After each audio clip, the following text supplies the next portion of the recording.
যেই কোনো কালো জাদু, সেটা পুতুলের মধ্যে পিন দিয়ে করা হোক, মাছের গলার ভিতরে কোনো তাবিজ ভরে দেওয়া হোক, বড়ই গাছের মধ্যে কোনো তাবিজ ঝুলিয়ে দেওয়া হোক, এমনকি আপনারা দেখবেন এখনকার এই সময়ে ঘরের ভিতরে পর্যন্ত, বালিশের ভিতরে পর্যন্ত, চাউলের ভিতরে পর্যন্ত, আপনি জানেনও না যে আপনার চাউলের যে ড্রামটা আছে, এই জন্য মাঝে মাঝে এটা পরিষ্কার করবেন, এইটার ভিতরে পর্যন্ত তাবিজ করা হচ্ছে, কালো জাদু করা হচ্ছে, যাতে করে এটার চাউল খাওয়ার পর থেকে আপনি আস্তে আস্তে ক্ষতিগ্রস্ত হন। তো কালো জাদু, এই সেহেরে আসওয়াদ, যেটা ব্ল্যাক ম্যাজিক যেটাকে বলে, এটা চরমভাবে ইসলামে নিষিদ্ধ, ঘৃণিত। নবী আলাইহিস সালাতু ওয়াস সালাম পরিষ্কার বলেছেন, হাদ্দুস সাহির দরবাতুম বিসাইফ, যেই লোকটা এইরকম কালো জাদু করবে তার শাস্তি হচ্ছে তার কল্লা উড়ায় দেওয়া। তাহলে আপনি চিন্তা করতে পারেন, কল্লা উড়ায় দিতে হবে কোন লোকের? কল্লা উড়ায় দিতে হবে ওই লোকের যেই লোক কালো জাদু করবে। তাহলে ইসলামের দৃষ্টিকোণে এটা কত বড় অপরাধ, একটু চিন্তা করেন। আপনি একটা মানুষকে মেরে ফেললেন, তিল তিলে মেরে ফেললেন, মৃত্যুর দিকে ঠেলে দিলেন। এখন আমাদের বাঁচার উপায় কি? খুবই সহজ দোয়া আছে, আউযু বিকালিমাতিল্লাহি তাম্মাহ, আউযু বিকালিমাতিল্লাহি তাম্মাতি মিন শাররি মা খালাক, আউযু বিকালিমাতিল্লাহি তাম্মাতি মিন শাররি মা খালাক। এরকম পড়ে আপনি আপনার নিজের শরীরের মধ্যে ফু দিবেন। এবং আমি এটা মিডিয়ার মাধ্যমে বলতে চাই, আমার এখানে মিডিয়ার এক ভাই বলতেছিল একদিন যে, হুজুর, আমার কাছেও মনে হয় যে কাজ করার পরে এখন শরীর ভার লাগে, মাথাটা কেমন যেন ধরে যায়, আমার কাছে কেন যেন মনে হচ্ছে যে কেউ আমাকে কালো জাদু করেছে। তো তাকেও আমি আমলটি শিখিয়ে দিয়েছি। এটি সবচেয়ে কার্যকরী আমল, আউযু বিকালিমাতিল্লাহি তাম্মাতি মিন শাররি মা খালাক।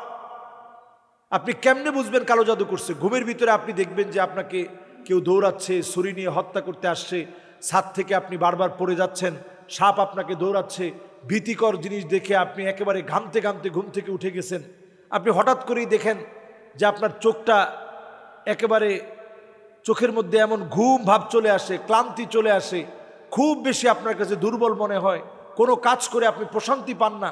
এরকম যখন আপনি দেখতে থাকবেন, তখন আপনি বুঝবেন যে কেউ আপনার ক্ষতি করার চেষ্টা করতেছে। আপনার সফলতা হঠাৎ করে নষ্ট হয়ে যাচ্ছে, আপনার হার্টবিট হঠাৎ করে বেড়ে গেছে, কেমন যেন আপনার কাছে ভয় ভয় অনুভূত হয়। তখন আপনি এই দোয়াগুলা বেশি বেশি পড়বেন।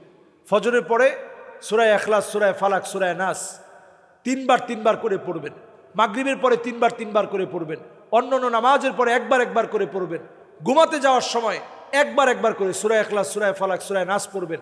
আয়াতুল কুরসি পড়বেন এবং আউযু বিকালিমাতিল্লাহি তাম্মাতি মিন শাররি মা খালাক, এটা পড়ে ফু দিয়ে এরপরে ইনশাআল্লাহ ঘুমাবেন ইনশাআল্লাহ।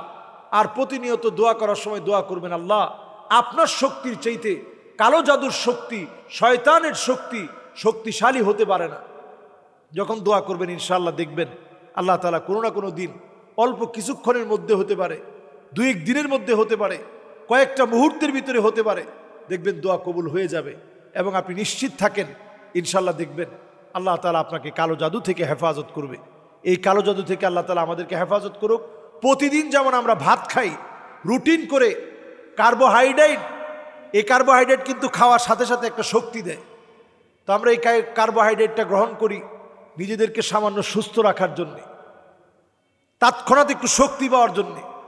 কিন্তু এখন মেডিকেল সায়েন্স বলছে যে এটা সাথে সাথে খেলে শক্তি পাওয়া যায় ঠিক, কিন্তু পরে আপনাকে নানাভাবে দুর্বল করে ফেলে। এই জন্য কার্বোহাইড্রেট কম গ্রহণ করা দরকার। এরপর আমরা গ্রহণ করতেছি একটু বাঁচার জন্যে। কিন্তু চিন্তা করেন কয়জন বাঁচার জন্যে এই দোয়াগুলা প্রতিনিয়ত পড়েন? এখনকার যেই সময়, এই সময়ে প্রত্যেকের উচিত বাঁচার জন্য এই দোয়াগুলা প্রতিনিয়ত পড়বেন। মিডিয়ার মাধ্যমে আপনারা এগুলা মুখস্থ করে নেবেন, কানের মধ্যে দিয়ে রাখবেন, ঘরের মধ্যে সূরা বাকারা সেরে রাখবেন, ঘরের মধ্যে ঢুকতে গেলে সালাম দিয়ে ঢুকবেন, বিসমিল্লাহির রহমানির রহিম বলে ঢুকবেন। ইনশাআল্লাহ আপনারা দেখবেন অবশ্যই আল্লাহ তাআলা আপনাদেরকে হেফাজত করবে। স্ত্রীরা যখন ঘুমাবে তখন একেবারে চুল ছেড়ে ঘুমাবে না, চুলটা বেঁধে ঘুমাবে।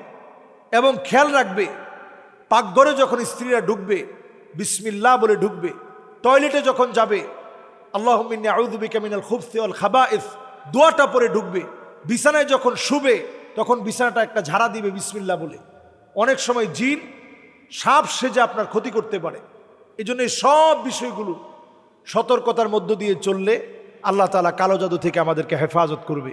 আসসালামু আলাইকুম ওয়া রাহমাতুল্লাহি ওয়া বারাকাতুহু।